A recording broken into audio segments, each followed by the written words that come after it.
اور اب آپ کو بتائیں گے کہ ضلع پونچھ اور ضلع پلندری میں امن و امان کی صورتحال کے پیش نظر انتخابات مؤخر کر دیے گئے ہیں۔ ترجمان آزاد کشمیر الیکشن کمیشن کے مطابق سیکریٹری داخلہ آزاد کشمیر کی رپورٹ کے مطابق پونچھ اور سدنوتی میں امن و امان کی صورتحال کے بارے میں تحفظات ہیں۔ ضلع پونچھ اور ضلع پلندری کے انتخابی حلقوں میں 10 اگست کو پولنگ منعقد نہیں ہوگی۔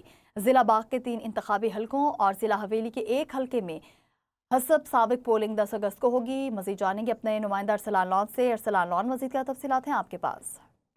جی بالکل، آزاد کشمیر انتخابات کے تیسرے مرحلے کے سلسلے میں 10 اگست کو یہ پولنگ ہونا تھی، جو کہ ضلع پونچھ اور ضلع پلندری میں امن و امان کی صورتحال کے پیش نظر انتخابات جو ہیں وہ مؤخر کیے گئے ہیں۔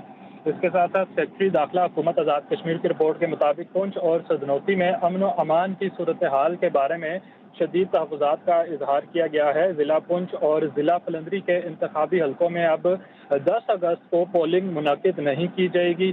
ضلع باغ کے 3 انتخابی حلقوں اور ضلع حویلی کے 1 حلقے میں حسب روٹین جو ہے وہ پولنگ 10 اگست کو منعقد ہوگی۔ اسی طرح انتخابات مؤخر کرنے کا فیصلہ امن و امان کی صورتحال کے حوالے سے تحفظات اور بعض سیاسی شخصیات اور امیدواروں کی جانب سے الیکشن کمیشن کو دی گئی درخواستوں کے پیش نظر کیا گیا ہے۔ انتخابات کی نئی تاریخ کا اعلان، نظر ثانی شدہ شیڈول کا اعلان، حالات کا جائزہ لینے اور تمام متعلقہ امور کو مد نظر رکھتے ہوئے بعد ازاں کیا جائے گا۔ الیکشن کمیشن کی جانب سے جو ہے یہ نوٹیفکیشن جاری کیا گیا ہے اور انتخابات ملتوی کرنے کا فیصلہ امن و امان کی صورتحال کے تناظر میں کیا گیا، تاکہ انتخابات کا انعقاد آزادانہ، منصفانہ، شفاف اور پرامن ماحول میں یقینی بنایا جا سکے۔ یہ ترجمان الیکشن کمیشن کی جانب سے جو ہے یہ بیان سامنے آیا۔ جی بہت شکریہ ارسلان لون، آپ ہمیں اپڈیٹ کر رہے تھے۔